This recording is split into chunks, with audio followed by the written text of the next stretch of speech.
নতুন প্রজন্মের শক্তিশালী ক্ষেপণাস্ত্র দিয়ে আঘাত হেনেছে ইসরায়েলি ভূখণ্ডে। বেন গুরিয়ন বিমানবন্দর, হাইফা এবং তেল আবিবে একের পর এক বিস্ফোরণে কেঁপে উঠেছে জনপদ। বাদ যায়নি পারস্য উপসাগরীয় দেশগুলোতে থাকা মার্কিন সামরিক ঘাঁটিগুলো।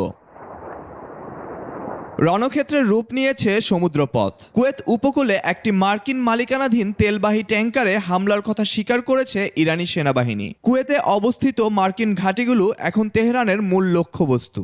ইরানের দাবি, প্রয়োজনে আরও ভয়াবহ হামলা চালানো হবে। এদিকে উত্তর পূর্ব ইরানের মাসাদ শহরের আকাশে দেখা গেছে শত্রু বিমানের আনাগোনা। ইরানের মেহর নিউজ এজেন্সি জানিয়েছে, একটি বিমানকে আকাশেই ধ্বংস করেছে তেহরানের প্রতিরক্ষা ব্যবস্থা।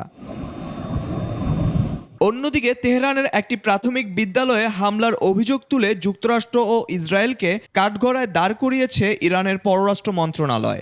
এছাড়াও তেহরানের মধ্যাঞ্চল ও ইরানের বেশ কিছু সামরিক লক্ষ্যবস্তু লক্ষ্য করে হামলা অব্যাহত রেখেছে ইসরায়েল মার্কিন যৌথ বাহিনী। Naim Ahmed, desk report, 21 television.